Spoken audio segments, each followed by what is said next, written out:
Hello बच्चों, class 10 CBSE की class में हमारा पहला टॉपिक चल रहा है रियल नंबर्स।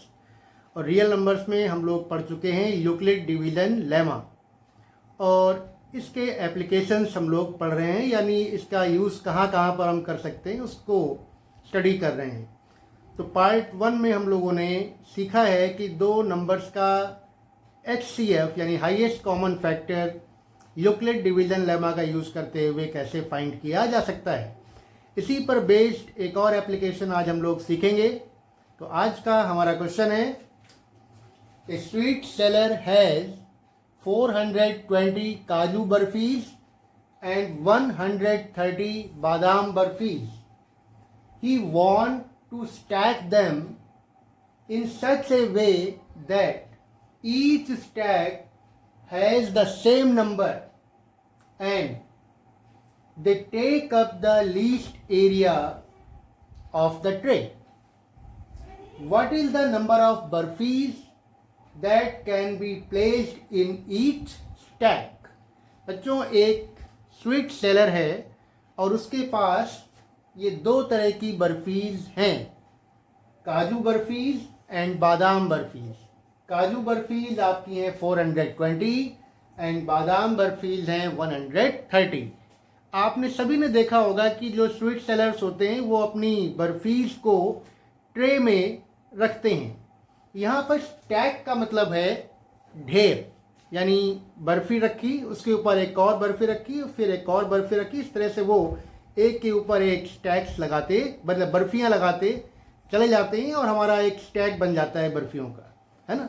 तो इसने पूछा है इन्होंने कि वो किस तरीके से इन बर्फियों को अरेंज करे कि हर एक स्टैक में सेम नंबर ऑफ बर्फीज हों और ट्रे में मिनिमम एरिया यूज़ किया जाए, मतलब ट्रे का एरिया मिनिमम यूज़ करना है और एक स्टैक में मैक्सिमम कितनी बर्फीज हो सकती हैं ये हमें फाइंड करना है। तो बच्चों, सॉल्यूशन में देखिए हमने लिखा है the area of the tray will be least when he place the maximum number of barfis in each stack. जो ट्रे है जिसमें वो बर्फियों को लगा रहा है उसका एरिया मिनिमम तभी होगा जब हम एक स्टैक में मैक्सिमम बर्फीज को प्लेस करें, रखें। और जब हमें मैक्सिमम की बात आती है तो हमें नंबर्स का क्या फाइंड करना होता है, हाईएस्ट कॉमन फैक्टर फाइंड करना होता है। So we have to find the highest common factor of 420 and 130। तो इन दो नंबर्स का हमें HCF फाइंड करना है और ये पिछली क्लास में आपको सिखाया हुआ था कि by using Euclid division lemma हम लोग कैसे फाइंड करते हैं। फिर से एक बार देख लीजिए। तो यहाँ पर हम देख रहे हैं कि 420 और 130 में कौन सा नंबर ग्रेटर है। तो 420 इज ग्रेटर देन 130, यानी जो हमारी यूक्लिड डिवीजन लेमा है A is equal to b q plus r, उसमें A आपका होगा 420 यानी डिविडेंट होगा 420 एंड B होगा 130 यानी डिवाइजर। तो ये हम लोगों ने इन दोनों नंबर्स को A is equal to b q plus r के फॉर्म में लिख लिया है, यानी 420 can be written 130 into 3 plus 30, यानी ये हमारा डिविडेंट है 420 और ये हमारा डिवाइजर है ना। अगर इसको लिखने में थोड़ी सी भी आपको मुश्किल हो तो आप रफ में इस तरह से डिवाइड करके देख सकते हो। यानी अगर हम 420 को 130 से डिवाइड करेंगे तो ये 3 टाइम्स ही जाएगा और आपका रिमाइंडर बचेगा 30, यानी 420 can be written 130 into 3 plus 30, है ना। Dividend is equal to divisor into quotient plus remainder, ये आप जानते हैं। तो ये हमने यहाँ पर इसको ब्रेक कर दिया। फिर नेक्स्ट स्टेप में हमारा जो ये यहाँ पर जो आपका रिमाइंडर 30 था, यानी यहाँ पर जो हमारा रिमाइंडर आपका 30 है और यहाँ पर आपका डिवाइजर है आपका 130। तो 130 को हम लोग ब्रेक करेंगे फिर से, यानी जो हमारा ये आपका रिमाइंडर 30 है ये बन जाएगा डिवाइजर और जो आपका पहले डिवाइजर था वो बन जाएगा डिविडेंड।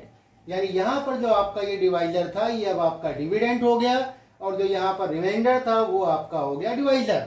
और 130 को लिखा जा सकता है 130 is equal to 30 into 4 plus 10, वो आप यहाँ से देख सकते हैं। फिर इसके बाद देखिए अब जो हमारा नेक्स्ट जो आपका रिमाइंडर यहाँ पर कितना आ रहा है 10। अब इस 10 को हम लोग डिवाइजर बनाएंगे, 10 को क्या बना देंगे डिवाइजर, और जो यहाँ पर हमारा ये डिवाइजर था पहले वाला 30, इसको बना देंगे डिविडेंड। तो ये जो आपका 30 है वो अब आपका डिविडेंड हो जाएगा, और जो आपका ये रिमाइंडर 10 था वो अब आपका डिवाइजर हो जाएगा। तो 30 can be written 10 into 3 plus 0। यहाँ पर भी आप देख रहे हैं 30 को हम अगर 10 से डिवाइड कर रहे हैं तो 10 3 आर 30, रिमाइंडर आपका 0 आ रहा है।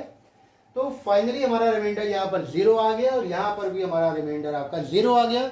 तो जो लास्ट स्टेप में हमारा जो डिवाइजर है, यहाँ पर भी जो लास्ट स्टेप में हमारा डिवाइजर है, यही इन दोनों नंबर्स का हाईएस्ट कॉमन फैक्टर होगा। यानी highest common factor of 420 and 130 will be 10। तो इसका मतलब क्या हुआ कि sweet seller should make stack of 10 for both kind of barfis. यानी जो स्टैक्स बनाने हैं, जो बर्फियों के ढेर बनाने हैं, उनमें कितनी कितनी बर्फियां वो रखेगा 10 बर्फीज वो रखेगा, तब वो अपनी ट्रे में मिनिमम एरिया को यूज कर पाएगा और मैक्सिमम एरिया उसका खाली रह जाएगा। तो ये बच्चों एनसीईआरटी का बहुत ही इम्पॉर्टेंट क्वेश्चन है और एग्जाम्स में पूछा जाता है। हालांकि इस करेंट सेशन में यूक्लिड डिवीजन लेमा आपके सिलेबस में नहीं है, लेकिन फिर भी इसको आप पढ़ लें और बहुत ज़्यादा एम्फेसाइज ना करें, लेकिन आपकी नॉलेज में ये सब चीज़ें होनी चाहिए। खास तौर से वो बच्चे जो 80 आउट ऑफ 80 के लिए प्रैक्टिस कर रहे हैं। तो बच्चों आज की क्लास में हमने ये एक इम्पॉर्टेंट क्वेश्चन डिस्कस किया। नेक्स्ट क्लास में यूक्लिड डिवीजन लेमा का एक और कोई एप्लीकेशन आपके साथ डिस्कस करेंगे, बहुत ज़्यादा नहीं क्योंकि सिलेबस में इस बार के नहीं है, फिर आगे बढ़ेंगे। तो आज की क्लास में बस इतना ही। तब तक आप लोग अपनी प्रैक्टिस मैथ्स की करते रहिए, रेगुलर क्लासेज अटेंड करते रहिए। Thank you and have a nice day.